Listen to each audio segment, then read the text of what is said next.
Have you ever wanted to get into fantasy football but you just didn't know where to start? I'm Squeak, and in today's video I'm going to be going over the basics of how to play fantasy NFL for beginners. Before we get too far into the video, remember to like and subscribe if you enjoy. Leave a comment down below your thoughts on the video. Without further ado, let's get into it. The first thing you need to know about how to play fantasy football is how the scoring works. The scoring is based off of PPR, which stands for points per reception. Determining if you want to play full point PPR or half point PPR will change your strategy a little bit when you draft your players. A full point PPR league means that every time a receiver catches a ball, or any player, anytime they catch a ball, they get 1 point. If you have half point PPR, then every time a player catches a ball, they get half a point. It's important to know if you're playing full point or half point PPR, because depending on if you're playing full point or half point, you might want to target players who catch more passes. Maybe the amount of yards they get won't be as high, but since they're catching so many passes, it won't matter as much. Versus if you're playing half point PPR, you're going to want to target players just regardless on how many passes they catch, as long as they get a lot of yards. Because the amount of passes they catch is a lot less relevant in half point PPR scoring. It's more based on volume and how much they catch. For example, in a full point PPR, a player who catches 6 passes for 50 yards would be the same as a player who in half point PPR catches 6 passes for 80 yards. So the scoring is just a little bit different. The next thing you need to know is you obviously need to be familiar with the positions in the NFL. If you're not familiar with what all the positions do, like quarterback, running back, wide receiver, tight end, and kicker, then you're going to need to understand those positions before you can play fantasy football. Otherwise, you're not going to understand. When you open your fantasy football app, in my case, I use Yahoo Sports, there will be a menu that you have to go to in order to start a draft. You go into the menu where it says Add Team, and then there'll be options for if you want to draft a team or if you want to practice with a mock draft, or you can just hit the Practice with a Mock Draft button. I would recommend practicing with a mock draft before you do a real draft, because you can learn about players' ADPs and just get familiar with how it works. ADP is a term that means average draft position, meaning where they're going to go on average in a draft. So if you do a lot of mock drafts, you can see in general where guys are going to go in the draft, and you can see which guys you can sort of target and which ones you think might be out of your reach. When you get put into a draft, though, it's completely random on what pick you get in the draft. So you could get first, you could get second, or you could get 9th or 10th. Obviously all the picks in between, but you get what I'm saying.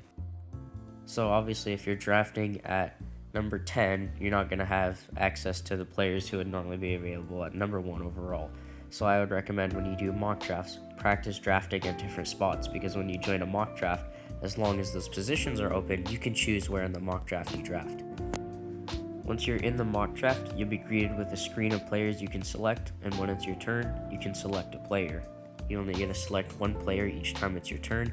It's not like FPL where you get a budget and you get to just select whoever you want. In Fantasy NFL, each player, once they're picked by that team, nobody else can get them. For your starting lineup, you select 1 quarterback, 2 wide receivers, 2 running backs, 1 tight end, 1 kicker, and 1 team defense.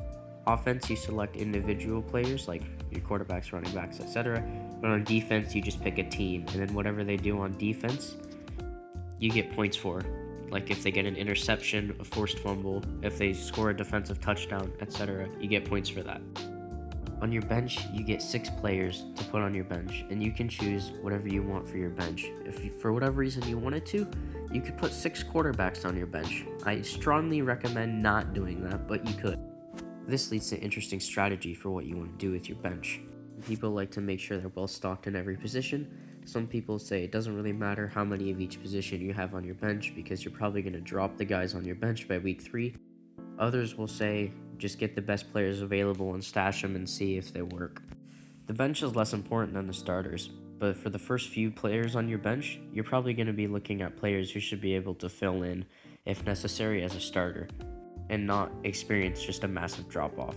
Deeper down your bench and later round picks, they don't really mean much. You can take flyers on guys that you think might be good, and it's not really going to cost you anything, because they're super late round picks, and if they don't work, it is what it is. Personally, what I like to do on my bench is just try and stock it with players that I think have an opportunity to get a lot of targets or a lot of carries as a running back, or are in a situation where they could just pop. I like to play the upside factor on my bench a lot, and I just like to make sure that my bench is well stocked. In the last few rounds, I like to take 1 or 2 flyers on players that could be good, because in the last couple rounds the picks don't really mean that much, but for the most part I like to try and make my bench strong, because then that way I won't have to rely on the waiver wire throughout the season as much. Well, that's the hope at least. Once you're done with your draft and selecting all your players, you can tinker with your team. You can change the name of the picture if you want to do that, and you can also play around with your lineups and whatnot. Final beginner tip I would say is make sure you familiarize yourself with the waiver wire. The waiver wire is where you can pick up players to add to your team throughout the year, and it's going to be really important. You can find really good players on the waiver wire sometimes, usually rookies or players who are unknown that end up getting a big role on their team and become really important. When you go to the waiver wire, you can add a player, but then you're going to have to drop a player from your team too. So it's a bit of a risk-reward type thing. But when you find an absolute gem on the waiver wire, it's a super satisfying feeling. The best waiver wire gems from last season were Puka Nacua and Kyron Williams. If you got those guys off the waiver wire, you were in a really good position, and they were absolute monsters. Same with Raheem Mostert. And that's going to be it for my beginner fantasy football tips. If you're confused on anything, if you think I missed anything, you have any questions, let me know in the comments. Thanks for watching. Have a great day.